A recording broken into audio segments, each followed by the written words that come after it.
안녕하십니까, 거와피입니다. 오늘 이 시간에는 VISTASHARES에서 2025년 10월에 출시한 티커 DRKY ETF를 완전히 해부해보는 시간을 갖겠습니다. 스탠리 드러큰밀러의 포트폴리오를 베껴서 월배당 15%를 만든다? 라는 흥미로운 문구처럼 과연 이 ETF는 전설적인 투자자의 전략을 통해 높은 배당 수익을 창출할 수 있을지 심도 있게 살펴보겠습니다. ETF 생존 170번째 시간입니다. 먼저 3초컷 핵심 요약을 통해 DRKY ETF에 대한 전반적인 이해를 돕겠습니다. 비스타시어즈가 2025년 10월에 출시한 이 액티브 인컴 ETF는 월가의 전설적인 투자자 스탠리 드러큰밀러의 주케인 패밀리 오피스 포트폴리오를 분기 공시 기준으로 그대로 복제한 뒤 여기에 옵션 매도 전략을 더하여 연 15%의 월배당을 목표로 하는 레전드 따라쟁이 커버드콜 펀드입니다. 기본적인 스펙을 살펴보면 티커는 DRKY이며 운용사는 비스타시어즈, 옵션 운용은 타이덜 그룹이 전담하고 있습니다. AUM은 약 200만에서 2천만 달러로 초소형 규모이며 운용 보수는 연 0.95%입니다. 배당은 매월 지급되며 목표 배당률은 연 15%로 설정되어 있습니다. 특히 옵션 운용을 전담하는 타이덜 그룹은 펀드 이름 탑컷 15에서 알 수 있듯이 배당 수익률 15%를 명시적인 목표로 하고 있습니다. 이어서 DRKY ETF의 포트폴리오 구성 전략을 상세히 살펴보겠습니다. 이 펀드는 S&P 500과 같은 시장 지수를 추종하는 것이 아니라 스탠리 드러큰밀러의 주케인 패밀리 오피스가 SEC의 분기마다 제출하는 13F 보유 종목 공시를 분석합니다. 이를 통해 그가 가장 많이 보유한 상위 20개 미국 상장 주식을 동일 비중으로 따라 매수하는 구조를 가지고 있습니다. 즉, 종목 선정 기준은 분기별 13F 공시를 바탕으로 주케인 패밀리 오피스의 상위 20개 보유 종목을 그대로 복제하는 것입니다.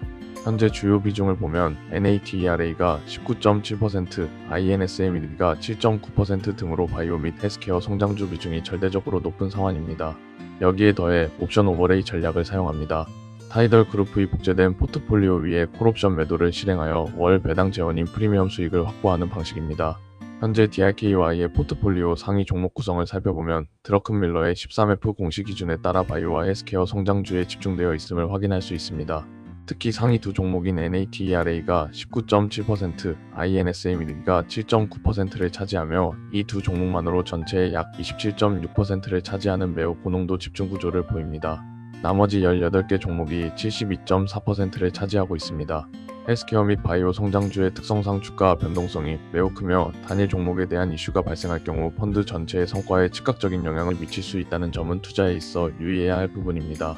이제 DRKY ETF의 성과 분석을 통해 거장의 픽과 옵션 족쇄의 딜레마를 짚어보겠습니다. 이 펀드는 2025년 10월 상장 이후 2026년 초 기준으로 NAV 기준 누적 총수익이 마이너스 7.38%를 기록하며 부진한 초반 성과를 보이고 있습니다. 이는 바이오 성장주 위주의 포트폴리오가 지닌 높은 변동성과 더불어 연 15%의 배당을 달성하기 위해 콜옵션을 과도하게 매도함으로써 주가 상승의 상방이 막혀버린 이중 악재가 겹친 결과로 분석됩니다. 배당 지급 현황을 보면 초기에는 목표치에 부합하는 14.5%에서 15% 수준의 배당률을 기록했지만 최근에는 옵션 프리미엄 수익의 변동성으로 인해 시가 배당률이 7%에서 8%대로 하락한 상태입니다. 더욱 우려스러운 점은 이미 두 차례의 배당 삭감 이력이 있다는 사실입니다. 현재 누적 NAV 수익률은 마이너스 7.38%이며 상장 이후 배당 삭감이 2회 있었습니다. 월 배당금은 주당 약 0.25달러 수준으로 변동성을 보입니다. 다음으로 커버드콜 전략이 가진 구조적인 문제, 즉 상방 제한의 딜레마에 대해 설명해 드리겠습니다. 이 과정은 4단계로 요약될 수 있습니다. 첫 번째 단계는 콜옵션 매도입니다. 펀드는 월배당 15%라는 높은 목표를 달성하기 위해 콜옵션을 매도하여 프리미엄 수익을 확보합니다. 그러나 이것은 두 번째 단계로 이어집니다. 바로 상방 제한입니다. 콜옵션을 매도하면 주가가 상승할 때 얻을 수 있는 추가 수익이 차단됩니다.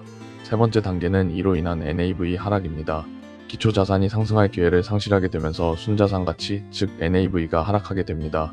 그리고 마지막 네 번째 단계는 배당 재원 감소입니다.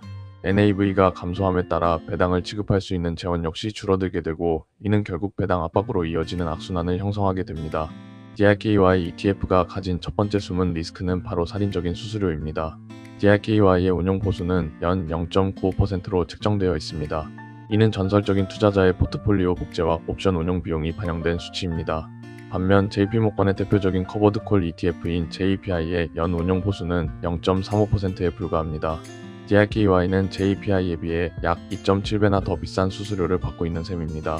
이러한 높은 수수료는 장기적으로 보유할 경우 복리 효과로 인해 투자자의 손실을 더욱 심화시킬 수 있는 치명적인 단점으로 작용합니다.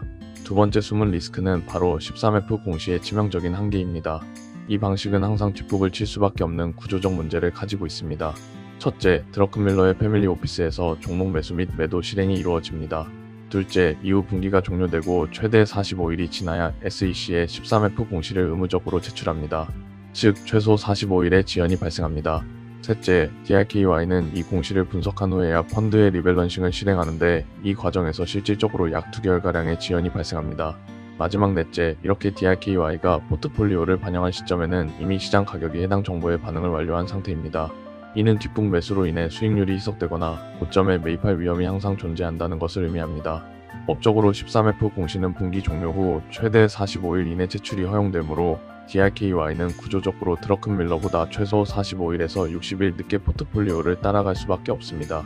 거장의 탁월한 수익, 즉 알파는 이미 시장에 흡수된 뒤입니다. 세 번째 숨은 리스크는 초소형 유령 펀드의 상장 폐지 위험입니다. DRKY의 순자산, 즉 AUM은 200만 달러에서 2천만 달러 사이를 오가는 극초소형 규모에 불과합니다. 하루 거래량은 고작 1만에서 2만 주 수준으로 유동성이 사실상 고갈된 상태라고 할 수 있습니다. 이는 운용 보수 수익보다 펀드 운용 비용이 더 많이 드는 역마진 구조로 운용사 입장에서도 펀드를 유지할 동기가 매우 낮습니다. 상장 폐지 시나리오를 가정해 본다면 ETF가 상장 폐지, 즉 청산될 경우 투자자는 그 시점에 NAV로 강제 환매됩니다. 더욱이 청산 공지가 나오는 시점에는 이미 주가가 하락해 있을 가능성이 높다는 것이 문제입니다. 비스타쉐어즈의 유사 시리즈인 QUSA 등 다른 ETF들 역시 투자자들의 관심을 거의 받지 못하고 있어 이 시리즈 전체의 존속 가능성에도 의문이 제기되고 있습니다. 현재 상황으로는 언제 상장 폐지 공지가 나와도 전혀 이상하지 않은 매우 위태로운 상황이라 판단됩니다. 이제 최종 투자 결론을 말씀드리겠습니다. DRKY ETF에 대한 저희의 평가는 별 1개, 즉입니다. 기획 자체는 흥미로웠습니다. 전설적인 투자자의 알파 수익과 커버드콜의 고배당을 결합하려 한 아이디어는 창의적이며 레전드 따라쟁이라는 컨셉은 마케팅 측면에서 강력한 흡입력을 가졌을 것입니다. 하지만 결과물은 끔찍한 혼종으로 귀결되었습니다. 13F 공시의 뒷북으로 인해 거장의 알파는 이미 사라졌고 커버드콜 전략으로 인해 주가 상승분은 잘려나가며 연 0.95%라는 과도한 수수료는 투자 수익을 갉아먹고 있습니다. 더욱이 극초소형 AUM으로 상장 폐지 리스크까지 가중되고 있는 상황입니다. 연 15%라는 높은 배당률에 절대 혹하지 마시길 강력히 권고드립니다. 높은 배당률은 NAV 하락을 감추는 연막일 수 있으며 이미 두 차례의 배당 삭감 이력과 마이너스 7.38%라는 실질 수익률이 이 펀드의 현실을 명확히 보여주고 있습니다. 핵심적인 판단은 이 펀드의 생존 확률이 20%에 불과하다는 것입니다. AUM 규모 미달, 구조적인 뒷북, 과도한 수수료, 그리고 배당 변동성이라는 4가지 치명적인 약점을 가진 이 펀드에 투자할 이유는 전혀 없습니다. 다시 한번 말씀드리지만 이 펀드는 쳐다보지도 마십시오. 본 분석 자료는 투자 의사 결정을 위한 참고용이며 투자 권유를 목적으로 하지 않음을 명확히 말씀드리면서 다음 ETF를 확인하고 싶다면 구독과 좋아요 부탁드리겠습니다.